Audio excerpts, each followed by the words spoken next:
In 1957, the Comic Code Authority came into effect after a book called The Seduction of the Innocent by Frederick Wertham. Do you know you can't find that anywhere? I've tried to buy it. The book? You can't find it anywhere? I've looked online. You know why, right? eBay. You can't find it anywhere. It's full of shoddy research. It's badly sourced. It's not a good book. I think it's actually an important part of comic book history, and that's why I've wanted to buy it. I'm very interested in what happened at the time and how it changed the comic book landscape at the time. For those of you who don't know, Seduction of the Innocent was a book that basically detailed how comic books were leading to juvenile delinquency and sexual perversion among kids. So just in case it's not clear, the government believed that comic books, based on this nonfiction book, and people who read them were juvenile delinquents. Right.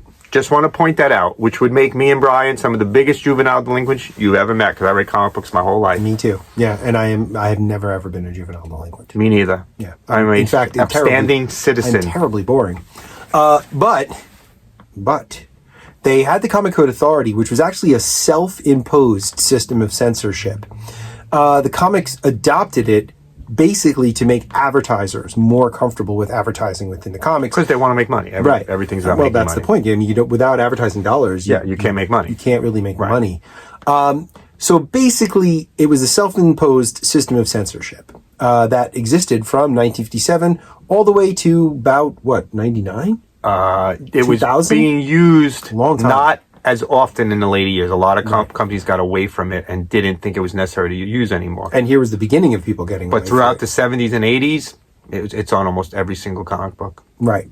So now, let's go to what we're actually going to talk about, which is the Warren Publishing Company. Oh, we're not talking about the comic... Oh, I'm sorry. No, that was just a little introduction. That was a to good get us introduction. Started. Yeah. I've been very interested in that for many years. Yeah. So James Warren started Warren Publishing in 1957. Around about the same year, the Comic Code Authority came into effect. Now, Warren Publishing mostly published movie magazines. One of their most famous magazines was Famous Monsters of Filmland, run by the original sci-fi horror fan, Forrest J. Ackerman. Influenced many horror directors and stars and writers. Huge influence. Now, James Warren was a really big fan of the EC horror comics. The EC horror comics were basically destroyed by the Comic Code Authority. They were one of the worst offenders at that time. Right. So you had Tales from the Crypt, Vault of Horror, True Suspense, True Crime comics, lots of different stuff. But they get crushed, but they don't die. No, they don't. They go on with Mad Magazine, which they turned into a magazine to avoid the Comic Code Authority. Now, again, James Warren is a really big fan of the EC comics. And in the early 1960s, he experiments by putting a couple of comic stories into his Monsterland magazine. And he likes it so much that he decides he's going to put out horror comics. And he's going to avoid the Comic Code Authority. How did he do it? Make it a magazine. Make it a magazine, not a comic book. So, since it wasn't sold on spinner racks, it was sold among other magazines. It was able to, these magazines, which were basically comic books, were able to avoid any of the comic code backdoor way around it. Exactly. So, in 1964, he kicks off the Warren series of horror comics with Creepy Magazine. This is followed 2 years later by Eerie Magazine. Now, these are anthology series with horror hosts, very much like the EC horror comics. So, you have Uncle Creepy, who hosts the stories in Creepy Magazine, and you have Cousin Eerie, who hosts the stories in Eerie Magazine. I have a cousin Eerie. Oh, no, I have an Eerie cousin. And I hope nobody's out there's got an Uncle Creepy. I bet you everybody out there has an Uncle Creepy. You don't have an Uncle Creepy? Everyone has an Uncle Creepy. I can't think of it. The founding editor... It's you. Maybe it's me. The founding editor was Russ James, and he was succeeded by Archie Goodwin in 1965. This was really the beginning of Archie Goodwin's career in comics. And if you look up Archie Goodwin, he has had a tremendously positive effect on comic books since the beginning of his career in the 60s. Or don't look him up and we'll do a video about him. Maybe we'll do a video about Archie Goodwin. So Archie Goodwin in 1965 basically ushers in the golden era of the Warren Publishing series. This is where he brings in tons of artists, and under his editorial guidance, he creates these really great horror comics. He introduces artists and writers like Joe Orlando, Steve Ditko. Well, Steve Ditko was already working. Steve Ditko had already worked for Marvel. But he brought him over to do horror comics. Wally Wood, who was also already working in comics, but did some of his great work for a lot of DC stuff. Gray Morrow. Frank Frazetta did a lot of covers for Creepy and Eerie, and a lot more people. We'll talk a little bit more. Now, this era of Archie Goodwin's leadership is the one that prompts DC, Marvel, and Carlton, who were the three big comic book companies at the time, to start pressing against the Comic Code Authority just a little bit and start introducing some horror elements. And if you're interested in those horror elements at Marvel, please check out the shorts I've been doing on the dark side of the Marvel Universe. They're really good. Right. Oh, thanks. And I'm not just saying that because I'm part of this. Yeah, right. Really good. So not just inside of comic books, but on the horror genre itself, these magazines have a pretty outsized influence. A lot of horror writers who came to prominence in the 1980s talk about the love of these Warren anthology comics. There's some good pictures of some important horror guys reading these too. Yeah, there is some great stuff out there. In 1967 and 1968, the Warren magazine started to take a little bit of a downturn because of some market changes that were going on with publishing. They moved their offices to New York City from, I believe they were in Chicago to start. A lot more expensive in New York City. Yeah, and they hit upon a money crunch. And with the loss of money, Goodwin left to go and do other stuff, and he took a lot of the artists and writers with him.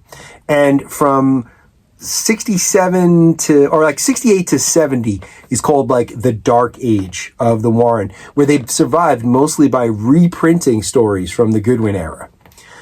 This starts to get rescued in 1969 when Forrest J. Ackerman creates the character Vampirella, and they launched their third horror series. Today. Yeah, they launched their third horror series, Vampirella magazine, which is just like Creepy and Eerie, but hosted by Vampirella.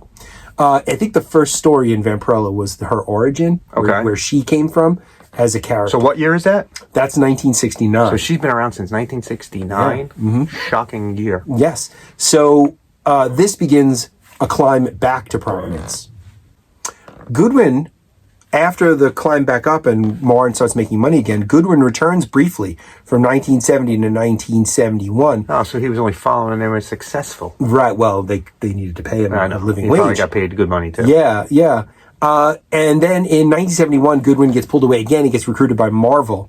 And Warren starts to bring in new illustrator blood, specifically from Barcelona, Spain. They're getting people from something called the Selecciones Ilustrada, which were a lot of people who worked on early versions of Heavy Metal magazine in Europe. So they bring in this new style that kind of re-energizes the whole thing. That would be an interesting episode. Yeah. Mm-hmm. And the line continues strong. In 1978, it expands into sci-fi, launches 1984 magazine, which is later renamed 1994, and also starts to reprint Will Eisner's Spirit stories from much earlier in comic history. There.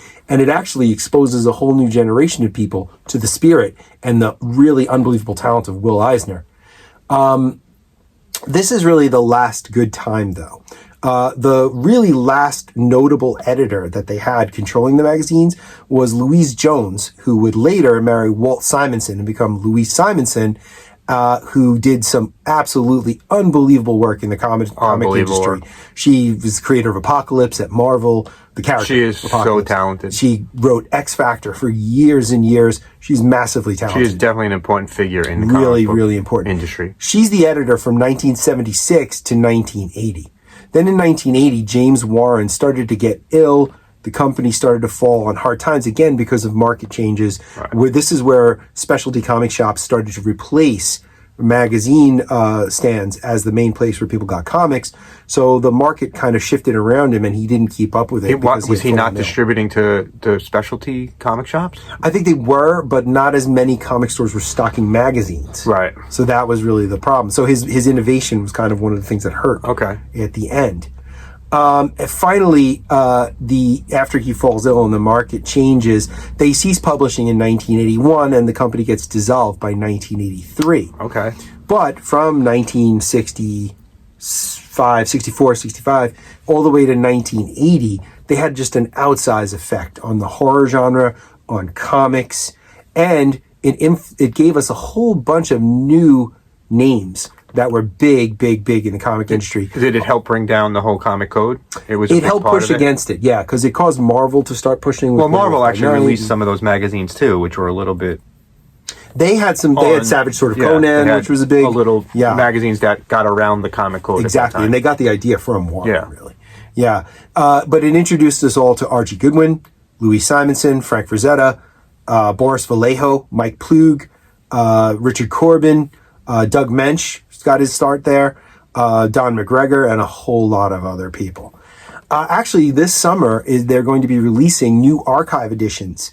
I forget the company that's releasing them, but it's reprints of the Archie Goodwin era at Creepy and Eerie. I wonder who owns the rights now. I have to look it up, but I saw online. Brian will be doing a short on who owns the rights. Who owns the rights? At some point in the future. So keep an eye out. Subscribe so you don't miss it. This summer, they're going to be re-releasing the Archie Goodwin stories for Creepy and Eerie. That's great. Collected editions. So yeah, it seemed to come and go and maybe wasn't noticed by a lot of people, but it had a huge influence on not just comics, but on horror in general. So if you've never heard of any of these things, this summer's a good time to check it out in these new editions that are coming out. It's a fantastic look into the early days of horror. Absolutely. If you like things like the Tales from the Crypt TV show or the Creep Show movies and TV show, you're going to like this kind of stuff. All these anthology horror movies pretty much come from the EC Comics, and these Warren Comics. Warren Comics, yeah. That's the whole concept, builds out from these magazines and these early comics, and now we see so many movies, independent filmmakers making these anthology horror movies. I had an uncle who had a couple of the Creepy and Eerie issues from early on, and I remember reading those stories, and still to this day I can remember them so clearly. Was he a creepy uncle? No, he wasn't.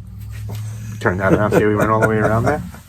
So special thanks to my sources on this one, which was enjolasworld.com, another good source for stuff like this, and vocal-media.com. Also, links will be in the description. So yeah, that's it. Did you ever read any Warren horror? Do you know of any Warren horror stuff? Do you like Frank Frazetta, Boris Vallejo, those people? Do you have a creepy uncle? Or an eerie cousin? Comment, like, subscribe, and until we see you again, collect what you love. Love what you collect. We'll see you later. next time.